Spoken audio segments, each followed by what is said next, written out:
Kak Zara. Kita simak video dan materinya. Yang fisiologi sistem perkemihan, ginjal dan proses filtrasi. Ginjal bukan cuma bikin pipis, tapi penyaring darah raksasa. Fungsinya menjaga keseimbangan air, elektrolit, dan membuang racun seperti urea. Filtrasi atau penyaringan terjadi di glomerulus. Darah diperas dengan tekanan tinggi. Hasilnya terbentuk urin primer. Urin ini masih mengandung zat baik seperti glukosa dan asam amino yang sayang kalau dibuang. Pada sistem ekskresi manusia, urin yang sudah terbentuk di ginjal tidak langsung keluar dari tubuh. Urin harus melewati beberapa bagian terlebih dahulu, yaitu tubulus collectifus, pelvis renis, ureter, dan kandung kemih. Sebelum akhirnya dikeluarkan melalui uretra. Pertama ada tubulus collectifus. Tubulus collectifus merupakan saluran yang berfungsi mengumpulkan urin dari berbagai nefron di dalam ginjal. Setelah urin terkumpul, cairan tersebut akan dialirkan menuju pelvis renis, yaitu rongga di bagian tengah ginjal yang berfungsi sebagai tempat penampungan sementara urin sebelum keluar dari ginjal. Selanjutnya, urin akan mengalir menuju ureter. Ureter adalah saluran sempit berbentuk tabung yang menghubungkan ginjal dengan kandung kemih. Pada manusia terdapat dua ureter, yaitu dari ginjal kiri dan ginjal kanan. Panjang ureter sekitar 25-30 cm. Fungsi ureter adalah menyalurkan urin dari ginjal ke kandung kemih.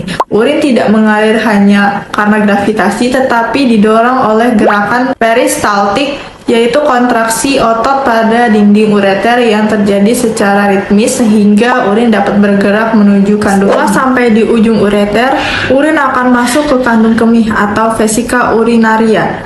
Kandung kemih merupakan organ rongga yang bersifat elastis dan dapat mengembang.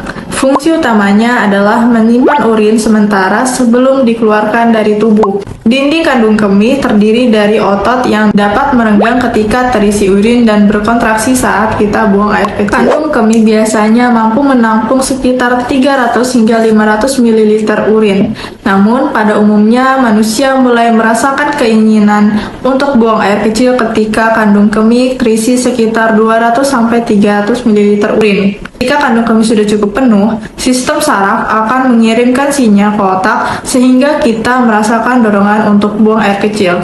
Dengan demikian, jalur perjalanan urin setelah terbentuk di ginjal adalah melalui tubulus collectifus, pelvis renis, ureter, kemudian disimpan sementara di kandung kemih sebelum akhirnya dikeluarkan dari tubuh.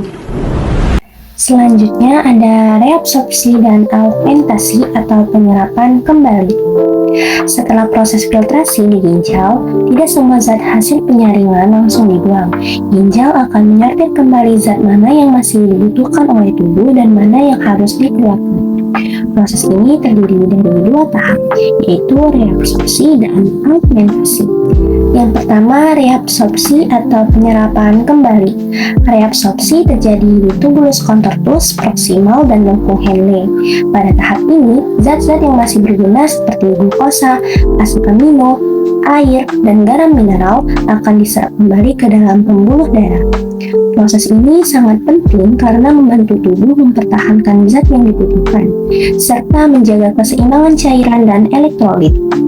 Hasil dari tahap ini disebut urin sekunder, yaitu cairan yang sudah berkurang zat bergunanya tetapi masih mengandung sisa metabolisme. Selanjutnya ada augmentasi atau sekresi. Augmentasi terjadi di tubulus contortus distal.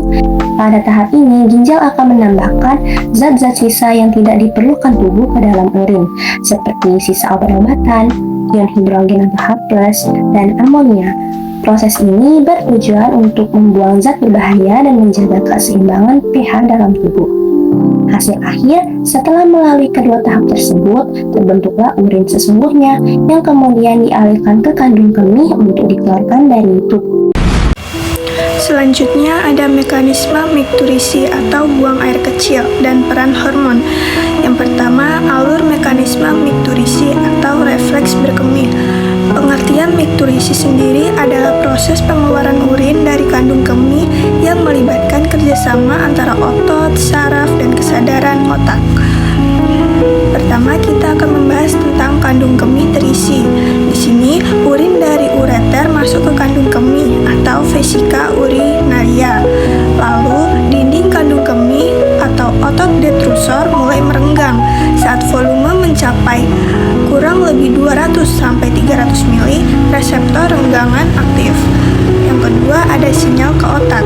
Reseptor renggangan mengirim impuls ke medula spinalis, lalu diteruskan ke otak dan terjadi muncul rasa ingin pipis.